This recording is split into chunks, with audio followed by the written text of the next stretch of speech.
Dag sê, ek het verlede week begin met 'n kort reeks oor seisoene van die lewe. Vandag wil ek so 'n bietjie met jou praat oor seisoene as deel van die skepping. Ons almal is vertroud met die seisoene in die natuur. Lente, somer, herfs en winter. Baie van ons het 'n voorkeur vir 'n spesifieke seisoen. Ek self verkies herfs. Herfs wanneer die blare sulke pragtige kleure kry en die weer en temperatuur so heerlik is. Nie te warm en ook nie te koud nie. Ander verkies weer winter, die koulik is onder ons weer somer. Natuurlik is lente wanneer alles na die winter ontwaak en daar oral tekens van nuwe lewe is, 'n spesiale seisoen vir die meeste mense. Die onderskeie seisoene het sekere kenmerke. As jy byvoorbeeld van winter praat, besef enige persoon van waar ook al, dat dit die koudste van al die seisoene is. Die een waar die groei afplat of tot stilstand kom en waar die bladwisselende bome hulle blare verloor. In enige land in die wêreld kan jy byvoorbeeld aan die plante groei en die verkleuring van die blare agterkom dat dit herfs is. As jou oë daarvoor oop is dit opmerklik watter belangrike rol seisoene ook in die Bybel speel. Daar is heel party tekste waar die bepaling en instelling van seisoene aan God toegeskryf word. Natuurlik is God ook die skepper van seisoene, al die seisoene. Die God van die somer is ook die God van die winter.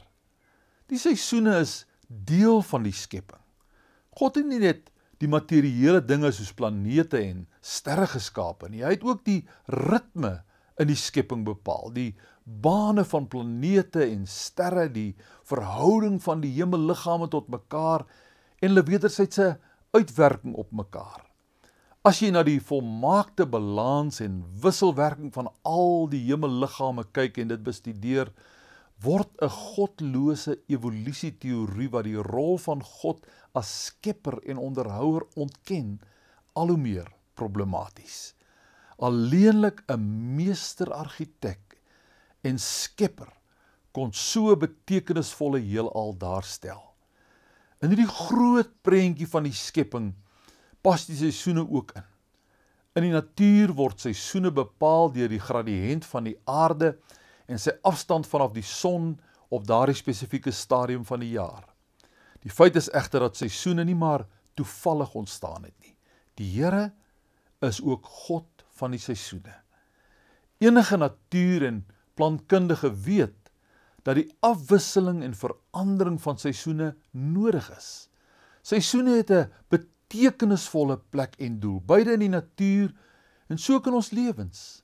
God het seisoene in die lewe gegee omdat dit nodig is. Dink byvoorbeeld aan Psalm 74 vers 17 waar daar staan: U het al die grense van die aarde bepaal, somer en winter, U het hulle geformeer.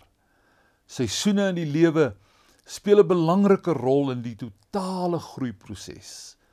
In die veranderinge wat die plant moet deurgaan om in 'n volgende nuwe fase in te gaan en om die plant of boom tot volwassenheid te bring, is die seisoene nodig. As die natuur net by een seisoen, soos somer byvoorbeeld, sou vashak, sal die plant op die lang duur waarskynlik tot niet gaan.